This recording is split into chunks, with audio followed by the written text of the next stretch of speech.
Be my date to the dance. A poor student asked a nurse, unaware she was a CEO's daughter. It was a chilly Friday evening, the kind that painted the city in shades of gold and grey. The faint hum of traffic echoed outside the small university campus, where students hurried home with laughter and excitement about the upcoming annual dance night. But in one corner of the campus, sitting under the flickering light of an old lamppost, was Ayan, a final-year student, his worn-out backpack beside him, and a stack of books open to a page he could no longer focus on. His mind wasn't on the formulas in front of him, it was on the dance. Everyone was talking about it. Everyone had someone to go with. Everyone but him. He had never attended any of these events before, not because he didn't want to, but because life had always been a little too heavy for luxuries like fun. Between his part-time job at the convenience store and long nights studying to keep his scholarship, Ayan barely had time to sleep, let alone dream about dances and dates. But this year, something was different. This year, he wanted to try to feel, even for a night, that he was just like everyone else. Inside the campus hospital, the night shift had just begun. Zara, a young nurse in her early 20s, adjusted her white coat and smiled gently at an old patient before walking out to check her rounds. She was new to the city hospital, but had volunteered at the campus clinic for a few weeks. There was something calming about helping students, reminding her of how her late mother used to treat everyone with kindness, no matter their status. Zara's life, however, was not what it appeared. Though she worked as a nurse, her father was one of the city's most successful business magnates, the CEO of a multinational healthcare company. But Zara had chosen to hide her last name and live a simple, independent life for a while, to understand how ordinary people struggled and survived without privilege. That night, fate quietly wove its threads. Ayan had cut his finger while working late at the store and came to the clinic for a quick bandage. The nurse on duty that evening was Zara. She greeted him with that soft, effortless kindness that made people forget their pain. "You should be more careful," she said with a smile as she wrapped his finger gently. He looked at her, a little embarrassed, his cheeks turning slightly red. "Yeah, I know. It's just, I was rushing, needed to finish before closing." She nodded, sensing his exhaustion. "You study here, right?" she asked. "Yes, final year engineering. But I also work nights at the store nearby," he replied quietly. Zara noticed his hands, rough, marked by hard work, and his eyes, deep with untold stories. There was something about him, something unspoken but sincere. "Do you ever rest?" she asked. He chuckled softly. "Rest is for the rich, I guess," he said, half jokingly, but the sadness behind his smile made her heart tighten. "I'm sure that's not true," she said warmly. "Everyone deserves a little joy, even if it's just a few moments." He looked at her, thinking about the dance. For a brief second, he wanted to ask her something, but his confidence faltered. As he stood up to leave, Zara said, "Hey, take care of yourself, okay? You look like someone who forgets that sometimes." He smiled. "I'll try." But when he walked away, something lingered. Her kindness, her calm voice, the way she looked at him like he mattered, it all stayed with him. The next day, posters for the annual university dance were everywhere. Ayan looked at them while sweeping the store floor during his shift. He sighed quietly, wishing for once that he had someone to go with. He thought of Zara again. He knew it was silly. She was older, a nurse, probably not even interested in these student things. But there was something in his heart that whispered, "Ask her."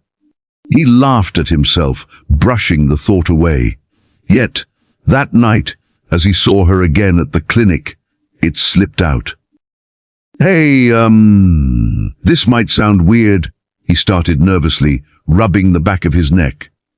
Zara looked up from her notes, curious. "What is it?" He hesitated, then said, "There's this dance tomorrow. I don't really have anyone to go with, And I know you're probably busy or not into that sort of thing, but would you maybe be my date? Zara blinked, surprised. No one had ever asked her something so genuine in such a humble way.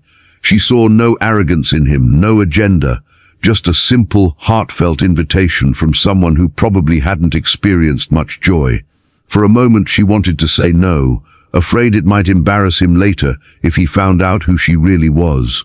But then she saw the earnest hope in his eyes and thought of how rare it was for someone to ask without expecting anything in return. She smiled. "Sure," she said softly. "I'd love to." Ayan froze. "Wait? Really?" She laughed gently. "Yes, really. But I don't have anything fancy to wear, so don't expect much." He laughed too, his heart feeling lighter than it had in years. "Trust me, neither do I." That night, he could barely sleep.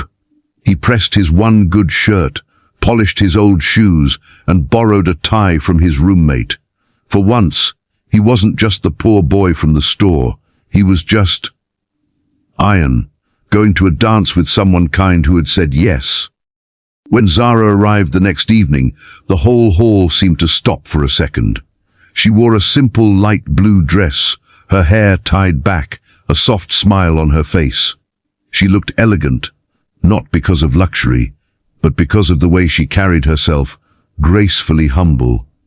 Ayan, waiting by the entrance, almost forgot how to breathe. "You look... wow," he said awkwardly. She laughed. "Thank you, Ayan. You look quite charming yourself." The night unfolded beautifully. They danced under dim lights, laughed over silly songs, and talked about life, dreams, and the quiet strength of hope. Zara learned that Ayan had lost his parents young, grew up in an orphanage, and worked tirelessly just to keep his education going. "Sometimes," he said, "I feel invisible, like the world doesn't see people like me. But tonight, I feel seen."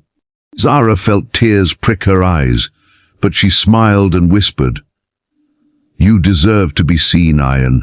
You always did." By the end of the evening, the hall was nearly empty. They walked outside under the stars, neither wanting the night to end. "Thank you," Ayan said softly, "for saying yes, for everything. You have no idea what this means to me." Zara smiled gently. "You don't need to thank me for being human, Ayan. We all need kindness, sometimes more than we admit." But before they parted, Ayan added shyly, "You're special. I don't even know your story, but I feel like you've changed something in me. Maybe that's what we're here for, to change each other's stories, even a little."